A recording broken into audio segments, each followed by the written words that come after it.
Russia ಮತ್ತು Ukraine ನಡುವೆ 2022 ಫೆಬ್ರವರಿಯಲ್ಲೂ ಕೂಡ ಯುದ್ಧ ನಡೀತಾ ಇದೆ. ಬರೋಬ್ಬರಿ 3 ವರ್ಷ 10 ತಿಂಗಳಾಯಿತು.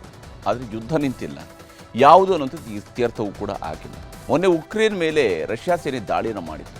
ಈಗ ಉಕ್ರೇನ್ ಸೇನೆ ರಷ್ಯಾ ಅಧ್ಯಕ್ಷರ ನಿವಾಸವನ್ನೇ, ಪುಟಿನ್ ಅವರ ನಿವಾಸವನ್ನೇ ಗುರಿಯಾಗಿಸಿ ಡ್ರೋನ್ ದಾಳಿಯನ್ನು ನಡೆಸುವಂತಹ ಪ್ರಯತ್ನವನ್ನು ಮಾಡಿದೆ. ಆ ಪ್ರಯತ್ನ ವಿಫಲವಾಗಿದೆ.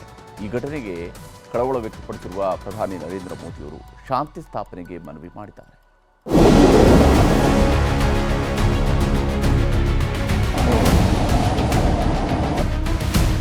ವಿಶ್ವದ ಎರಡನೇ ಅತ್ಯಂತ ಶಕ್ತಿಶಾಲಿ ಮಿಲಿಟರಿ ದೇಶ ಅಂದರೆ ಅದು ರಷ್ಯಾ. ಉಕ್ರೇನ್ ದೇಶದ ಮೇಲೆ ಯುದ್ಧ ಸಾರಿ ಬರೋಬ್ಬರಿ 3 ವರ್ಷ 10 ತಿಂಗಳು. ಫೆಬ್ರವರಿ 2022ರಲ್ಲಿ ಶುರುವಾದ ಯುದ್ಧ ಇವತ್ತಿಗೂ ನಡೀತಾನೇ ಇದೆ. ರಷ್ಯಾ ಉಕ್ರೇನ್ ಯುದ್ಧದಲ್ಲಿ ಇಲ್ಲಿವರೆಗೂ ಲಕ್ಷಾಂತರ ಜನರ ಜೀವ ಹೋಗಿದೆ. ನೂರಾರು ಊರುಗಳೇ ಸ್ಮಶಾನವಾಗಿದೆ. ಲಕ್ಷಾಂತರ ಮನೆಗಳು ಧ್ವಂಸವಾಗಿವೆ. ಕೋಟ್ಯಾಂತರ ಕುಟುಂಬಗಳು ಬೀದಿಗೆ ಬಂದಿದೆ. ಸತತ 3 ವರ್ಷ 10 ತಿಂಗಳಿನಿಂದಲೂ ರಷ್ಯಾ ಮತ್ತು ಉಕ್ರೇನ್ ಯುದ್ಧ ನಿಲ್ಲಿಸೋಕೆ ಭಾರತ, ಅಮೆರಿಕದಂತಹ ಶಕ್ತಿಶಾಲಿ ದೇಶಗಳು ಪ್ರಯತ್ನ ಪಡ್ತಾನೇ ಇದೆ. ಆದರೂ ಯುದ್ಧ ಮುಗೀತಿಲ್ಲ. ಮೊನ್ನೆ ಉಕ್ರೇನ್ ಮೇಲೆ ರಷ್ಯಾ ವಿಧ್ವಂಸಕ ದಾಳಿ ಮಾಡಿತ್ತು. ಇದಕ್ಕೆ ಪ್ರತಿಯಾಗಿ ಉಕ್ರೇನ್ ರಾತ್ರೋರಾತ್ರಿ ರಷ್ಯಾ ಅಧ್ಯಕ್ಷ ಪುಟಿನ್ ವಾಸಿಸಿರುವ ಮನೆ ಸಮೀಪದಲ್ಲೇ 91 ಡ್ರೋನ್ ಬಾಂಬ್ಗಳನ್ನು ಹಾಕಿದೆ.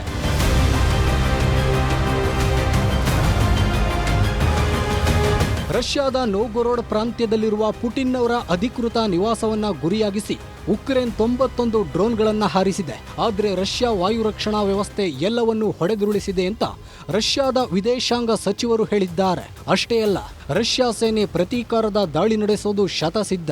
ಇನ್ಮುಂದೆ ಶಾಂತಿ ಮಾತುಕತೆ ನಡೆಯಲ್ಲ ಅಂತಾನೂ ರಷ್ಯಾ ಉಕ್ರೇನ್ಗೆ ಎಚ್ಚರಿಕೆ ನೀಡಿದೆ. ಆದರೆ ರಷ್ಯಾ ಅಧ್ಯಕ್ಷ ಪುಟಿನ್ ಅವರನ್ನ ನಾವು ಟಾರ್ಗೆಟ್ ಮಾಡೇ ಇಲ್ಲ ಅಂತ ಉಕ್ರೇನ್ ಅಧ್ಯಕ್ಷ ಜೆಲೆನ್ಸ್ಕಿ ಹೇಳಿಕೆ ಕೊಟ್ಟಿದ್ದಾರೆ.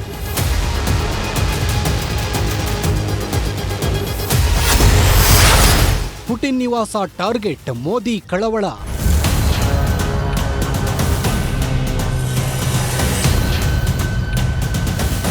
ಭಾರತದ ಅತ್ಯಾಪ್ತ ಮಿತ್ರ ರಷ್ಯಾ ದೇಶದ ಅಧ್ಯಕ್ಷ ಪುಟಿನ್ ಅವರ ನಿವಾಸವನ್ನೇ ಟಾರ್ಗೆಟ್ ಮಾಡಿದ್ದಕ್ಕೆ ಭಾರತ ಕಳವಳ ವ್ಯಕ್ತಪಡಿಸಿದೆ. ಪ್ರಧಾನಿ ನರೇಂದ್ರ ಮೋದಿ ಘಟನೆಗೆ ತೀವ್ರ ಆತಂಕ ವ್ಯಕ್ತಪಡಿಸಿದ್ದಾರೆ.